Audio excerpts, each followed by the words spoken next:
I'm here with the DartmouthSports.com Male Athlete of the Week, Nevin Cunningham, a senior on the heavyweight rowing team. Congratulations so far this season. Thank you. For the second weekend in a row, the team placed first, this time winning the Atalanta Cup for the first time in 14 years by defeating Brown in the first varsity, which you were in the 5 seat of. Can you talk about winning that race by 9/10 of a second and the weekend as a whole? Sure. Well, I mean, Brown is a huge race for us every season, and they're historically been such a tough crew, and they're definitely a second half of a race kind of crew.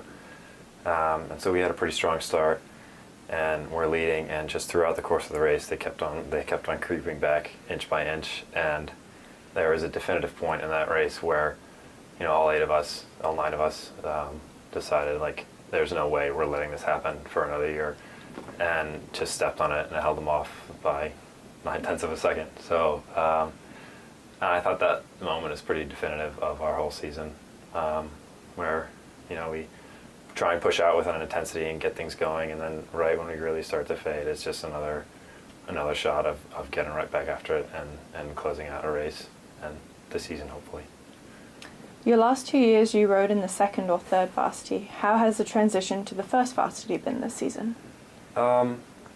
My sophomore and junior year, I was sort of in and out of the varsity, and so it's just been really rewarding this year to be there and become a guy that's sort of consistent in that boat, and that I can be confident in my ability to be adding speed and making Dartmouth a faster team. How did you first get started rowing? I actually got started to keep in shape for the lacrosse season. I was a lacrosse player in high school. I played football in the fall and lacrosse in the spring, and so I was like, I'll just do winter training with the rowing team, and did that.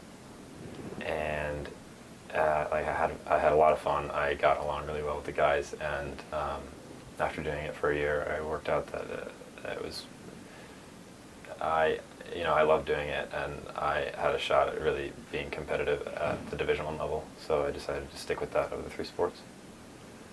This Saturday, Dartmouth will head to New York to face Syracuse in its final race before Eastern Sprints. Thanks and good luck. Thank you.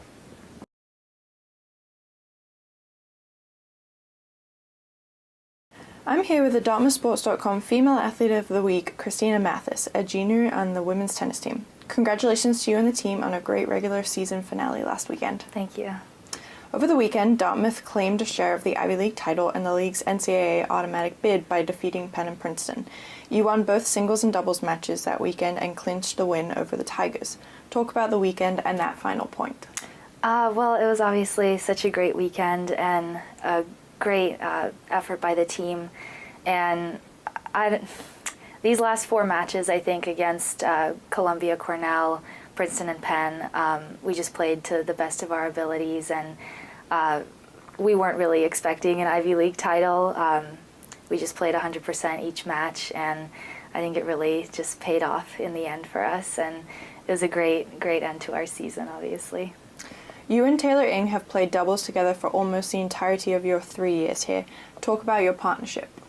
Well, Taylor and I have been together, and we've had great success over these last couple of years, and I'm definitely going to miss her next year. But yeah, I mean, our partnership's been great. I'm glad I'm getting to play another match with her in the NCAAs. This wasn't our last match yet, but yeah, I mean, we've just over the years grown even better, and I think we've made each other's games better, and like I said before, we just complement each other so well, and it just seems like we know each other's moves on and off the court, so it's a really great relationship. The team will find out who it will face in a selection show on May 2nd, and the NCAA Regional Championship will start on May 13th. Not knowing who you'll be facing ahead of time is obviously difficult. How does that change the team's preparation as opposed to a regular season match? I don't think it changes that much. I think from here on out, it's just going to be the icing on the cake. I think all of us are pretty relaxed now, and going into NCAAs, we're obviously going to keep practicing like we've been doing, keep supporting each other like we've been doing, and we don't really worry about who we play. So. Thanks and good luck. Thank you.